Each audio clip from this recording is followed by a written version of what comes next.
Today on The Young and the Restless, Diane's not happy to catch Jack with Nikki. Claire tells Holden she can't trust him, and Audra plans to destroy Claire. In the dining room at the Abbott manse, Kyle is joined by his mother as he looks over the latest reports. She wants an update. He explains that company assets are being moved, but there is still no sign that an attack has been launched. Diane remains determined to get the dirt they need to take Victor down. She admits she's hardly been able to sleep since this started. Victor is in her nightmares and has her blood boiling. The thought of the damage losing Abbott could do to Jack terrifies her. Kyle reminds her that the company has been lost before.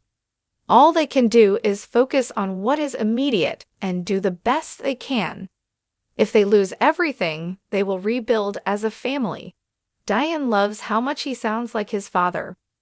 After they agree that Victor will never get the better of them, she asks him to pull himself away from his computer for a drink with his parents. He explains he's meeting Claire. His mother can hardly stifle a smile at that, and he admits they might be moving in a positive direction. Holden is sitting at the bar in Society, leaving a message for Kane and wondering if there is anything he can do to squash the rumors about Arabesque.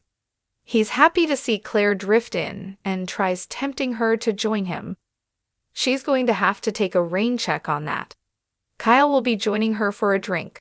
Holden admits that something feels different between them since they returned from LA.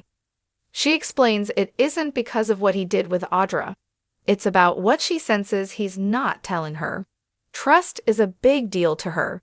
She's not judging what Holden did in the past, only deceiving her in the present. He suggests she's looking for an excuse to get distance from him. Claire admits that the story he told her doesn't justify how secretive he has been about his past with Audra for months. As they start to argue the point, Audra pops up between them and barks at Claire to get her nose out of her life.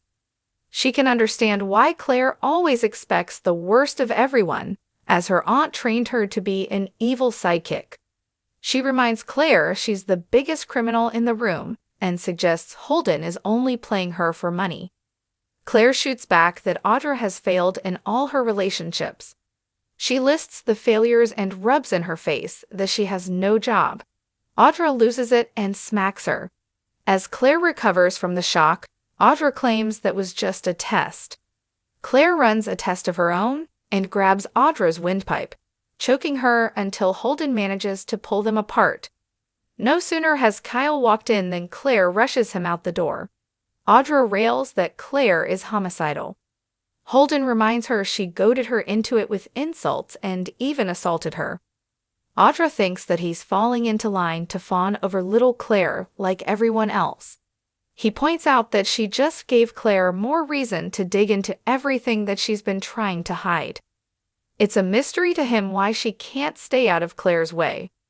Rubbing her neck and worrying about bruises, she says that if Claire wants a war, that's what she's going to get.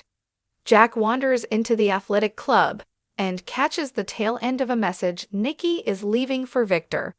He gets a few digs in about his old enemy. Nikki is clearly on edge.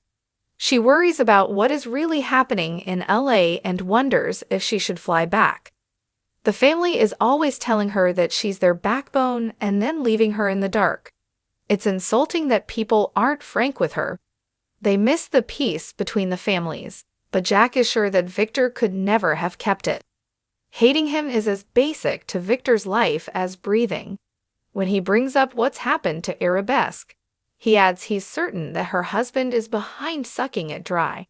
She doesn't deny it, so he reminds her that she offered to help protect Abbott. Taking her into his confidence, he explains that they have already taken drastic measures to protect the company from a cyber attack. That means basically crumbling from public view. That sounds like certain death to her. Nikki admits that her husband did use the AI against Kane, and she wishes she could take it away from him. This inspires Jack, but before they can get into it, Diane arrives. She's not thrilled to see them together, and the Newman abruptly takes off. Jack and his wife sit and he explains that Nikki admitted to Victor's role in Arabesque's demise. He also admits he told Nikki Thidefen's strategy. Diane is not amused and worries that confiding in the wife of their enemy could cost them everything. Their son comes in with Clare, but they decide to get a table of their own. The parents watch them talk, and it looks more like they are conspiring than reconciling. Jack adds that if Nikki comes through for them, they could be several steps ahead of victory.